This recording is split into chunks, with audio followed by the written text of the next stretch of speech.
بسم الله الرحمن الرحيم الحمد لله رب العالمين اللهم صل وسلم وبارك على محمد وعلى آل محمد اللهم انفعنا بما علمتنا وعلمنا ما ينفعنا وزدنا علما وبارك لنا في علمنا وارزقنا الإخلاص في القول والعمل كاملا وعلما نافعا لا ينسى وتوفيقا دائما وصحة ويقينا وعافية آمين يا رب العالمين. Alhamdulillah kaum muslimin rahimakumullah, kita lanjutkan pengajian Al-Arba'un fit Ta'rif bil Maulidi Asy-Syarif yang bicara tentang Maulid Nabi Muhammad sallallahu alaihi wasallam, dan ini merupakan adat para ulama membicarakan tentang Maulid Nabi sallallahu alaihi wasallam pada bulan Maulid, yaitu bulan Rabiul Awal. Meskipun juga seringkali pengajiannya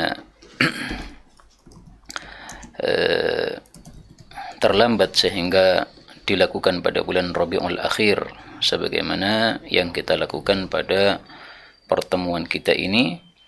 Kita sudah masuk pada bulan Rabiul Akhir, bahkan mungkin pada bagian pertengahannya, tapi tidak ada masalah. Dan memang kita membahas tentang Maulid Nabi Sallallahu Alaihi Wasallam pada bulan apapun tidak ada masalah.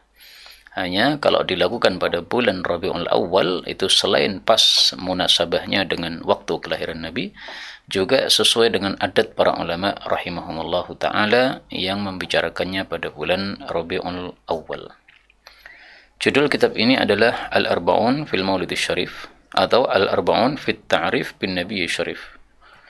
Nah, judul ini At-Ta'rif bin Nabi Syarif ini adalah judul yang diambil dari buku yang ditulis oleh Al-Imam Ibnul Jazari rahimahullah, yang juga menulis tentang Maulid Nabi sallallahu alaihi wasallam, yang judulnya adalah Arfut Ta'rif bil Maulid Syarif. Ini judul kitab yang ditulis oleh Al-Imam Ibnul Jazari rahimahullah, ahli qiraat yang sangat terkenal. Dan kitab ini sudah pernah kita ajarkan dulu di waktu yang lampau, dan sudah saya berikan ta'liq, ya, ta'liqul latif. Tapi ta'liq latif ini atau komentar ringkas ini belum selesai, ada beberapa yang perlu saya perbaiki. Sehingga insya Allah kalau sudah selesai, ya kita akan sebarkan sebagaimana biasanya untuk umum supaya lebih bermanfaat kitab ini, tapi memang kitabnya dengan berbahasa Arab. Baik, pada pertemuan yang lalu sudah kita bahas 5 hadis Nabi Shallallahu Alaihi Wasallam yang berkaitan dengan maulid beliau atau kelahiran beliau. Kita lanjutkan langsung saja hadis yang kelima, ya. فقال المؤلف رحمه الله وحفظه الله عن أبي هريرة رضي الله عنه قال لما فتح الله tatkala Allah itu menaklukkan ala rasulihi untuk Rasulullah sallallahu alaihi wasallam Makkah, yaitu kota Makkah, yaitu pada tahun 8 Hijriah. Qama finnas, maka beliau bangkit atau berdiri di tengah-tengah manusia, yaitu khutbah maksudnya. Fahamidallaha, lalu beliau memuji Allah subhanahu wa ta'ala, wa athna alaih, dan menyanjung Allah subhanahu wa ta'ala. Jadi khutbah itu dimulai dengan tahmid, innalhamdulillah, kemudian dilanjutkan dengan pujian lagi kepada Allah. Itulah yang disebut sebagai sanjungan, ya. Jadi sanjungan itu adalah pujian yang berulang-ulang, itu disebut sanjungan. Thumma qala, kemudian Nabi mengatakan, innallaha, sesungguhnya Allah, habasa, telah menahan, an Makkah, dari kota Makkah, al-fila, gajah, maksudnya gajahnya Raja Abruhah yang kafir. Wasallata, dan Allah menjadikan berkuasa, alaiha, terhadap Makkah, rasulahu, rasulnya, yaitu Muhammad sallallahu alaihi wasallam, wal mu'minin, dan juga orang-orang beriman, maksudnya sahabat-sahabat Nabi sallallahu alaihi wasallam, yaitu pada kejadian Fathu Makkah tahun 8 Hijriah. Fa innaha, maka sesungguhnya Makkah itu la tahillu, tidak halal, maksudnya haram, li ahadin, untuk seorang pun, kana qabli, adalah sebelum saya. Jadi kota Makkah adalah tanah haram, sehingga tidak boleh melakukan perang padanya. Wa innaha, dan sesungguhnya Mekah itu uhillat, dihalalkan li bagi saya, yaitu untuk berperang padanya, sa'atan sesaat saja, min naharin dari waktu siang, yaitu dari waktu duha sampai dengan salat asar atau waktu asar, dan itulah proses penaklukan kota Mekah di zaman Rasulullah SAW tahun 8 Hijriah, dari waktu duha sampai selesainya kemudian pada waktu asar. Hadis ini muttafaqun alaih. Hadis yang kelima ini masih masuk dalam bab wiladatuhu, kelahiran Nabi SAW. Apa kaitannya? Kaitannya adalah pada kata-kata al-fil. Kejadian Raja Abrahah menyerang Makkah itu adalah pada tahun kelahiran Nabi Muhammad SAW, sesuai pendapat yang masyhur sebagaimana dikatakan oleh Al-Imam Ibnul Jazari dalam kitabnya yang tadi saya tampilkan, yaitu kitab Arfut Ta'rif. Dan Raja Abrahah itu ingin menghancurkan Ka'bah dengan sebab dia ingin memalingkan hajinya orang-orang ke arah Yaman, di negara dia. Maka dia membuat satu gereja yang sangat besar. Gereja itu disebut sebagai Qulais. Disebut sebagai Qulais karena sangat tingginya gereja tadi, sehingga orang yang melihat gereja tadi dia harus mengangkat kepalanya saking tingginya. Nah, sehingga kolan suahnya jadi jatuh. Maka disebut sebagai Qulais, yaitu yang sangat tinggi yang menyebabkan kolan suah atau peci orang yang melihatnya jadi jatuh. Tapi setelah dia selesai membangun gereja yang sangat besar di Yaman itu, ternyata ada orang Arab yang marah dia, maka dia datang ke gereja dari malam-malam. Akhirnya dia membuang kotoran tinja, ya, dia buang hajat di BL di gereja tadi. Nah, maka pada pagi harinya ketahuan ada tai di gereja tadi, maka Abrahah marah dan dia yakin ini pasti pelakunya adalah orang-orang Arab pemilik Ka'bah ini. Maka akhirnya Abrahah membawa gajah-gajahnya, pasukan gajahnya untuk menyerang Mekah. Nah, saat itulah Allah Subhanahu wa taala mengirimkan burung-burung dari langit yang menghancurkan Raja Abrahah ini beserta bala tentaranya, yang itu ditasjil di dalam Al-Quran. Allah Subhanahu wa ta'ala mengatakan tayran ababil pada surat Al-Fil ayat yang ke-1 dan sampai terakhir. Ini bicara tentang Raja Abrahah. Nah, Abrahah sendiri akhirnya juga mati dengan sebab dikirimi oleh Allah burung ababil ini. Dan semua orang yang dikirim oleh Abrahah untuk menghancurkan Ka'bah waktu itu mati semuanya, tidak tersisa kecuali satu orang saja yang dia lari terbirit-birit dari Mekah menuju ke Yaman. Nah, sampai di Yaman dia sempat mengabarkan kondisi teman-teman dia yang ada di Mekah. Habis itu ada burung ababil yang membuntuti dia, kemudian melemparkan batu ke arahnya, akhirnya dia pun mati saat itu juga. Nah, dan Allah memang sengaja ya membuat satu orang selamat dari kejaran burung ababil kecuali sampai di Yaman, itu supaya orang-orang ngerti bagaimana kejadian yang dialami oleh Raja Abrahah di Makkah tersebut, supaya mereka mengambil pelajaran dari kejadian tersebut. Ini kaitannya dengan kelahiran Nabi SAW. Tahun berapa itu? Kita orang Jawa suka menyanyikan lagu kelahiran Nabi, mengatakan 571 tahun Masehi, ya. 571 setelah diangkatnya Nabi Isa alaihi salatu wassalam ke langit. Hadis berikutnya, hadis yang ke-6, an Abi Umamah radhiyallahu anhu qala Rasulullah sallallahu alaihi wa alihi wasallam, ra'at, telah melihat, ummi, ibu saya, ka'annahu, seolah-olah, kharaja, keluar, minha, darinya, dari tubuh ibunya tadi, nurun, satu sinar yang besar. Kenapa diartikan sinar yang besar? Karena di sini ditutup dengan tanwin, dan kaidahnya mengatakan at-tankir lit-ta'zim, penggunaan isim nakirah yaitu dengan tanwin di akhir ini untuk menunjukkan besar. Nurun, sinar yang besar, adaat, yang bersinar, minhu, dari sebab sinar tadi, qusur syami, qusur, istana-istana di Syam. Hadis diriwayatkan oleh Ibnu Sa'ad. Kaum muslimin rahimani rahimakumullah. Tersebar dalam video-video yang dibuat oleh orang-orang bahwa ketika Nabi lahir itu muncul sinar besar di langit sehingga semua orang keluar rumah kemudian melihat ada apa ini. Nah, kisah seperti itu saya belum menemukan dalam hadis yang sahih. Mungkin diambil dari hadis seperti ini.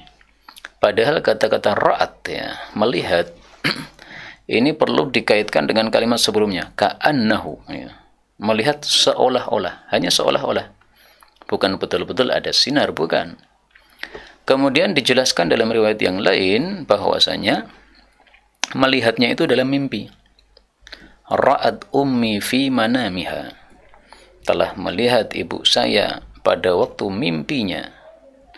Bahwasanya telah keluar dari antara kedua kakinya satu sinar yang menyebabkan istana-istana Syam jadi bersinar terang. Ini hadis riwayat Tabarani sahih. Nah, kalau kita menggunakan kaidah wal haditsu yufassiru ba'duhu ba'dan, ya. Hadis itu satu sama lain saling menafsirkan. Berarti ibu Nabi melihat itu maksudnya apa? Dalam mimpinya. Jadi bukan kok betul-betul melihat atau apa ada sinar keluar, bukan, ya. Sehingga kalau memang sejarah tadi yang menyebutkan semua orang keluar rumah karena ada sinar yang sangat terang benderang, itu tidak ada dalil yang sahih kecuali dari hadis yang kita baca ini. Maka hadis yang kita baca ini sudah dijelaskan dalam hadis yang lain bahwa itu mimpi, itu adalah melihat dalam mimpi. Wallahu a'lam bishawab. Kemudian dari hadis ini juga kita ambil pelajaran bahwa Rasulullah Shallallahu Alaihi Wasallam bisa disebut sebagai nur, sinar. Karena ketika Nabi lahir, maka berarti itulah takwilnya mimpi ibunya Nabi ini, yaitu sinar keluar dari rahim beliau. Kemudian sinar itu sampai ke negara Syam, yang Syam pada waktu itu adalah negara kafir, dikuasai oleh orang-orang ahli kitab. Maka maksudnya adalah kekuasaan Nabi Muhammad SAW atau dakwah Nabi Muhammad SAW nanti akan sampai ke arah Syam sehingga akan menaklukkan negara Syam, dan itulah yang terjadi karena setelah itu Rasulullah SAW berhasil menaklukkan negara Syam, yaitu dilanjutkan oleh sahabat-sahabat beliau yang melakukan penaklukan terhadap negara Syam. Karena itu mimpi ibu Nabi SAW ini, dari mimpi ibu Nabi SAW ini kita ambil pelajaran bahwa Nabi Muhammad bisa disebut sebagai apa? Nur, ya, sinar. Karena ketika beliau dilahirkan, itu dalam mimpi disebutkan ada sinar yang keluar. Kemudian kita lanjutkan hadis yang ketujuh. Wa 'anil Irbad bin Sariyah radhiyallahu anhu qala Rasulullah sallallahu alaihi wasallam, ini sesungguhnya saya indallahi di hadapan Allah la khatimun nabiyyin, sungguh penutup para nabi. Ini boleh dibaca khatim, boleh juga dibaca khatam. Sebagaimana kita temukan dalam Al-Qur'an, Allah Subhanahu wa taala mengatakan pada surah Al-Ahzab ayat 40, walakin rasulullahi wa khataman nabiyyin. Ini boleh dibaca wa khatiman nabiyyin, ya. Maka kalau panjenengan membaca ayat ini setelah mendengar penjelasan saya bahwa ini bisa dibaca dua bacaan, panjenengan boleh membaca wa khatiman nabiyyin, boleh, ya. Karena bacaan Quran itu memang ada beberapa macam yang diajarkan oleh Nabi, yang apabila bacaannya mutawatirah maka boleh dibaca baik di dalam salat maupun di luar salat. Nah, termasuk di sini khatam atau khatim, dua-duanya qiraah yang mutawatirah. Dari hadis ini khatamun nabiyyin menunjukkan bahwa tidak ada nabi setelah Nabi Muhammad sallallahu alaihi wasallam, sehingga diyakini semua nabi setelah Nabi Muhammad itu pasti nabi palsu. Dan siapa yang mengatakan adanya nabi setelah Nabi Muhammad berarti dia kafir, murtad. Kenapa? Karena dia mengkafiri ayat ini tadi, surat Al-Ahzab ayat 40. Padahal mengkafiri satu ayat Quran sama dengan mengkafiri seluruh Quran. Maka Ahmadiyah Qadiani itu termasuk kelompok kafir murtad karena meyakini Mirza Ghulam Ahmad adalah nabi. Adapun Ahmadiyah Lahore maka belum sampai kepada murtad, tetapi mereka sesat karena mereka menganggap Mirza ini bukan nabi tapi sebagai seorang pembaharu. Kita lanjutkan. Saya adalah penutup para nabi, wa inna Adam. Padahal sesungguhnya Nabi Adam, yaitu manusia pertama, la munjadilin. Ini salah, mestinya munjadilun. Dia masih munjadil. Munjadil itu artinya mungsori, yaitu masih tergeletak atau masih berada fitinatihi pada tanahnya. Nabi Adam kan diciptakan dari tanah. Nah, artinya proses penciptaan Nabi Adam belum selesai menjadi manusia. Itu Nabi Muhammad sudah ditetapkan oleh Allah sebagai Nabi terakhir. Karena takdir itu memang sudah ditetapkan oleh Allah sejak dulu kala, sebelum penciptaan langit dan bumi. Wa sa'unabbi'ukum, dan aku akan ceritakan kepada kalian bi awwali dzalika, dengan permulaan hal itu. Ana, saya adalah da'watu Ibrahim, doanya Nabi Ibrahim. Maksudnya, saya adalah yang disebutkan oleh Nabi Ibrahim dalam doa. Doanya apa? Surat Al-Baqarah ayat 129. Rabbana wa ba'ath fihim rasulan. Ya Allah, bangkitkanlah pada keturunan saya seorang rasul dari mereka yang membacakan ayat-ayatmu. Nah, doa Nabi Ibrahim dikabulkan oleh Allah Subhanahu wa taala, maka muncul Nabi Muhammad sallallahu alaihi wasallam. Dan ini menunjukkan pentingnya kita berdoa untuk keturunan kita. Jadi, berdoa jangan hanya untuk diri kita. Karena kalau kita berdoa untuk keturunan kita, kemudian dikabulkan oleh Allah Subhanahu wa taala, maka keturunan kita, hasil doa kita tadi, akan mengalirkan pahala terus-menerus kepada kita, padahal kita sudah mati. Dan ini adalah perkara yang sangat penting untuk kita pikirkan setiap saat, karena setiap saat kita tidak tahu ya kapan kita mati. Bisa saja kita mati pada usia 30, 40, 50, 60. Maka yang perlu kita pikirkan adalah bagaimana cara supaya setelah kita mati masih terus ada pahala mengalir kepada kita. Itu yang paling penting menurut saya dalam kehidupan kita, yaitu berusaha mengalirkan terus-menerus pahala kepada kita setelah kita mati. Kembali ke sini, wa busyra Isa, dan saya adalah kabar gembira dari Nabi Isa alaihi salatu wassalam. Maksudnya yang disebutkan oleh Allah di dalam Al-Quran surat Saf ayat 6, wa mubasysyiran birasul, dan saya Nabi Isa memberi kabar gembira adanya seorang rasul yang akan datang setelah saya, namanya Ahmad. Ahmad itu nama lain dari Nabi Muhammad SAW, karena Nabi namanya ada 5, sebagaimana nanti akan kita bahas pada babnya. Wa ru'ya ummi, dan saya adalah mimpinya ibuku allati ra'at, yang dia mimpikan. Nah, ini menjelaskan tadi bahwa ibunya melihat dalam mimpi ada sinar yang muncul dari kedua kaki beliau. Nah, maksudnya adalah kelahiran Nabi Muhammad sallallahu alaihi wasallam. Wa kadzalika, dan seperti itulah ummahatil mukminin. Ini mestinya ummahatu ya. Wa kadzalika ummahatul mukminin. Dan seperti itulah ibu-ibunya para kaum mukminin. Ummahatul mukminin.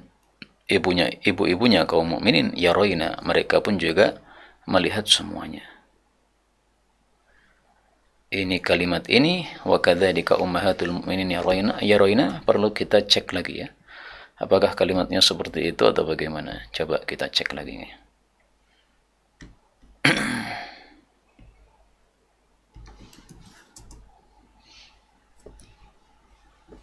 Nah, ini semestinya wa kadzalika ummahatun nabiyyin.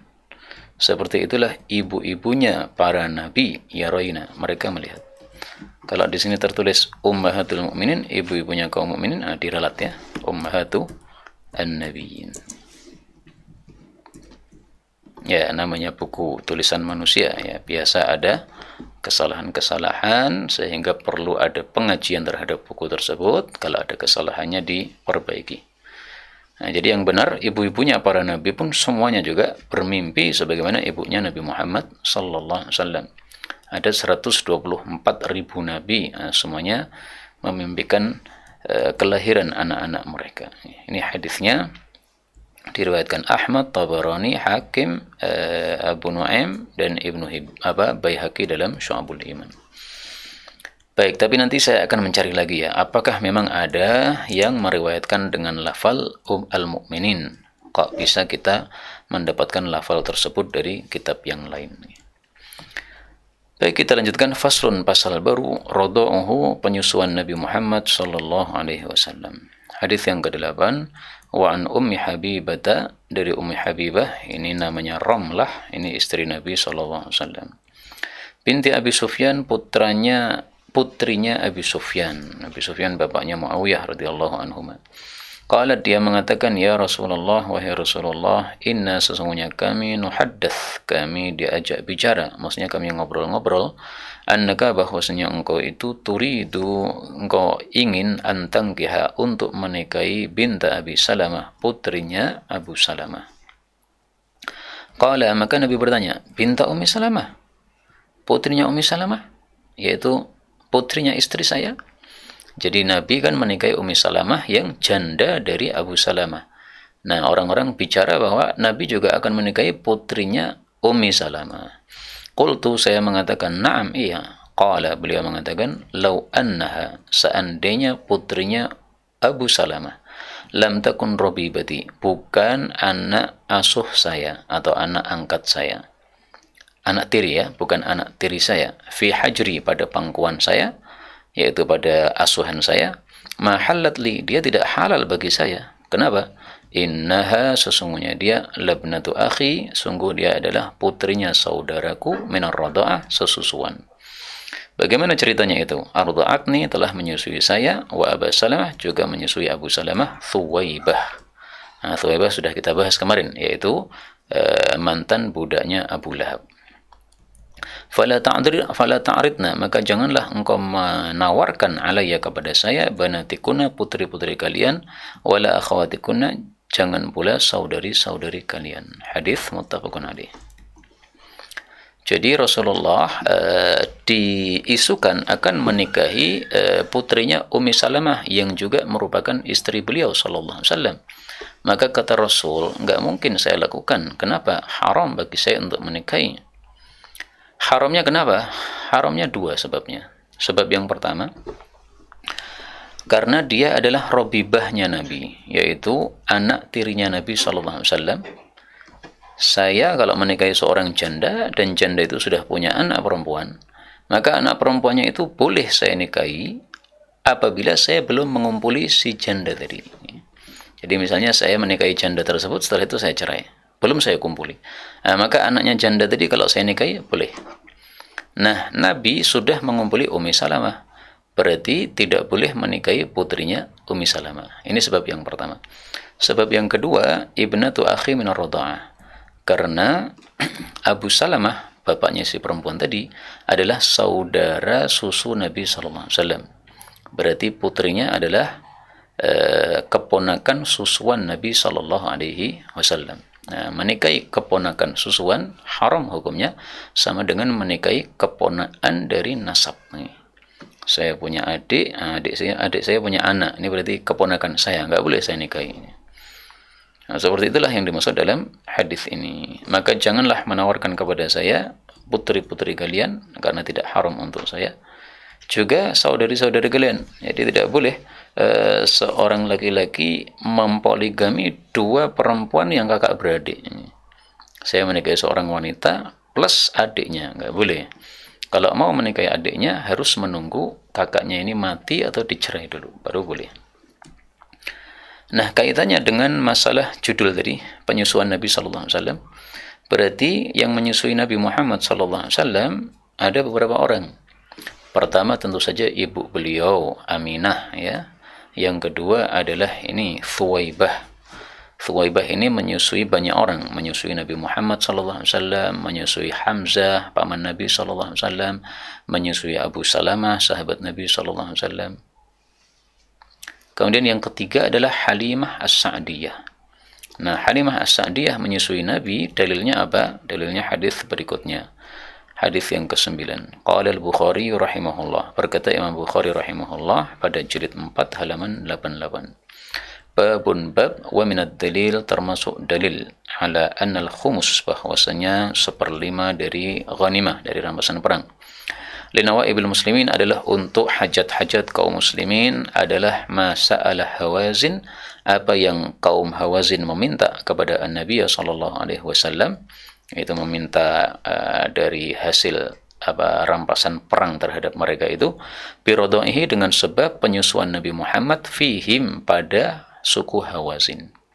Maksudnya hadis ini menunjukkan bahwa Nabi sallallahu alaihi wasallam disusui oleh seorang wanita dari Hawazin.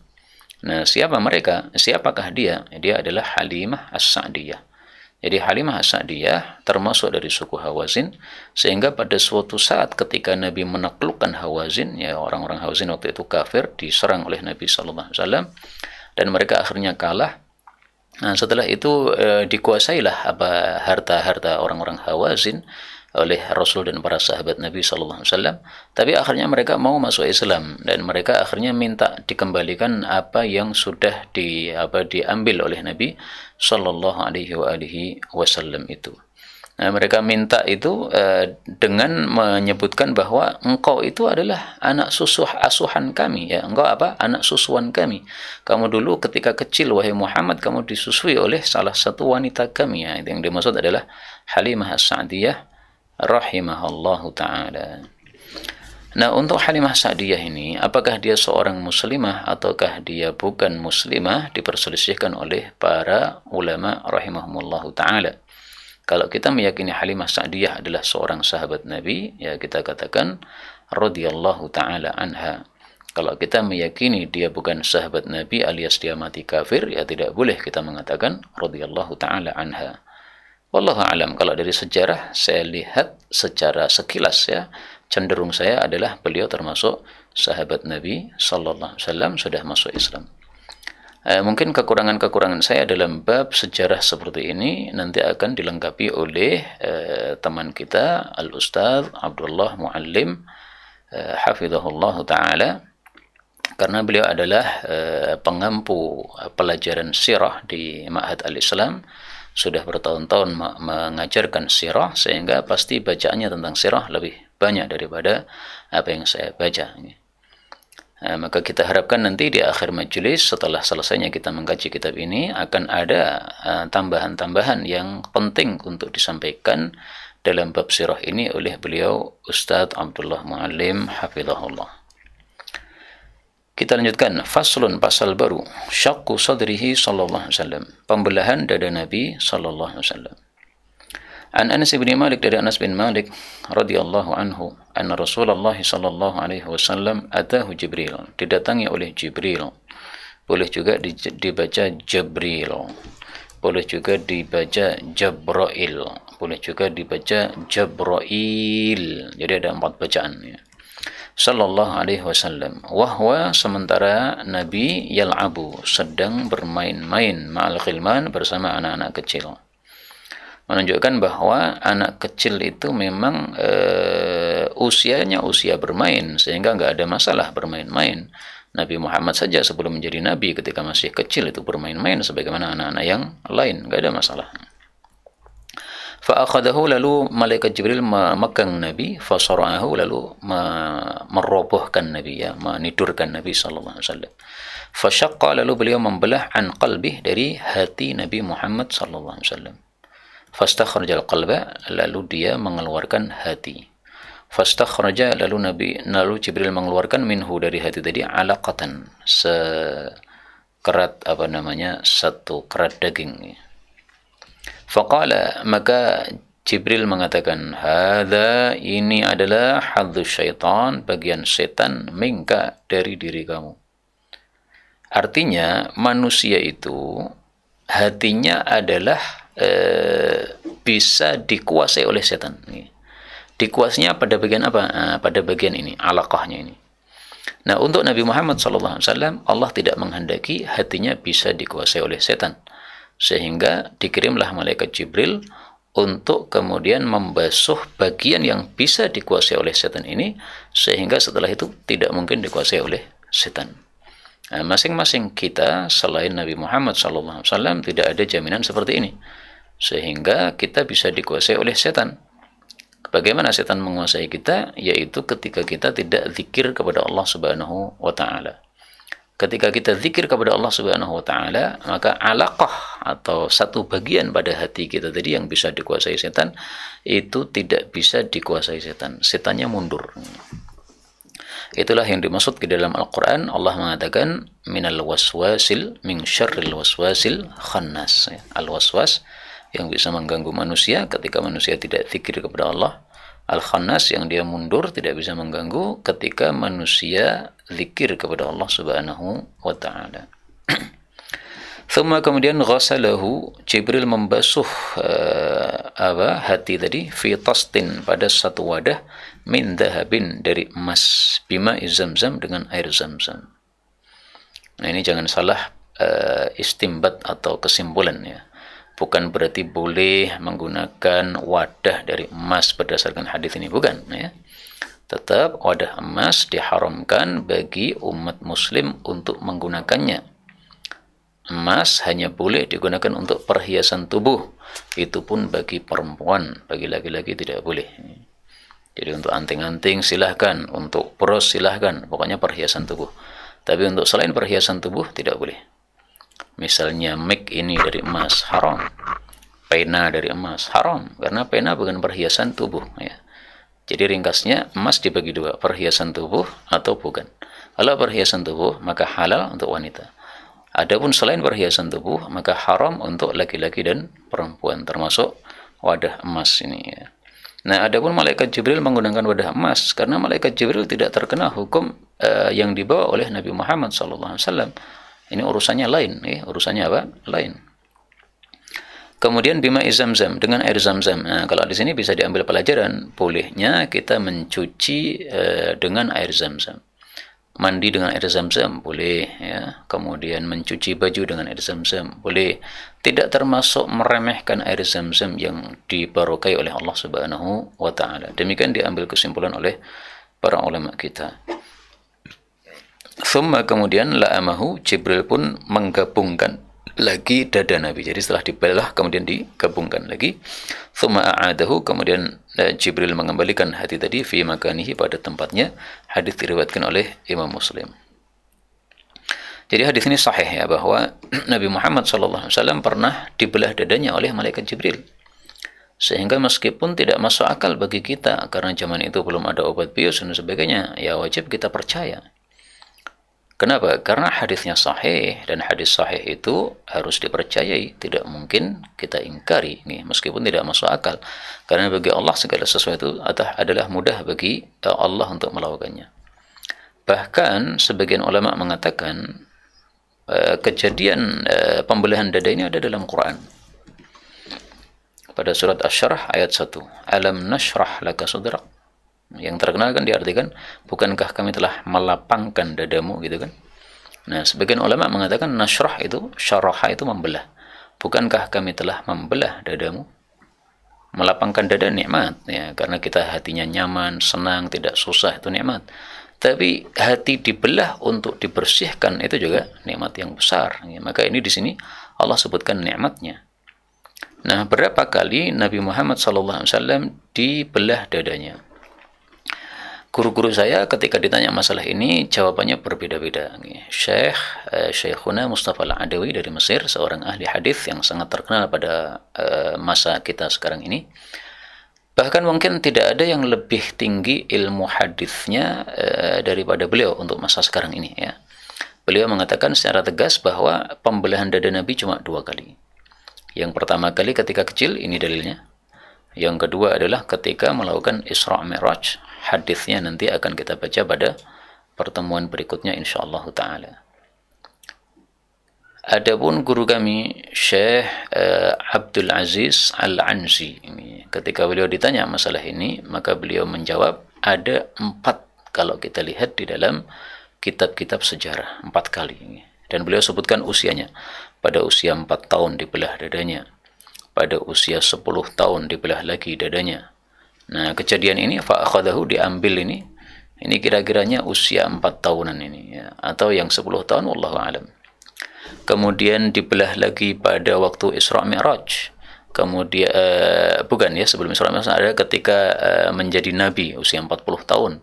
Kemudian pada waktu Isra Mi'raj ini sekitar usia 50 tahun. Nah, itu berarti rinciannya 4, 10, 40, 50. Tapi kata beliau, dari 4 riwayat di dalam sejarah ini yang sahih cuma 2. Yaitu ketika masa kecil, nah berarti yang 4 tahun tadi, kemudian pada masa Isra Mi'raj. Nah, itulah yang sahih dari hadis-hadis yang ada. Sehingga kalau panjenengan mendengarkan penjelasan bahwa pembelahan dada ini ada 4 kali, ya wajar saja, karena orang yang menyampaikan itu berarti mengambil dari kitab-kitab sejarah. Tapi sebagaimana kata Imam Ahmad mengatakan bahwa akdzabun nas al-mu'arrikhun.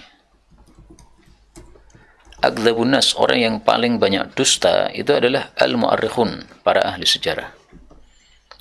Bukan berarti ahli sejarah itu orang-orang yang suka bohong, bukan. Tapi maksudnya mereka meriwayatkan perkara-perkara yang tidak ada sanadnya yang jelas atau sanadnya yang sahih. Tapi hanya menceritakan apa yang sampai ke telinga mereka, yang sumbernya tidak bisa dijadikan sebagai pedoman. Itu makna perkataan ini. Wallahu a'lam bishawab. Inilah yang dapat kita sampaikan pada pertemuan kali ini. Sudah 10 hadis kita baca, 6 hadis kita baca ya. Insyaallah hadis-hadis berikutnya, hadis 11 dan berikutnya kita baca pada pertemuan yang akan datang. Benarnya dari Allah Ta'ala. Kalaupun ada salahnya, fa astaghfirullahal azim li wa lakum. Walhamdulillahi rabbil alamin.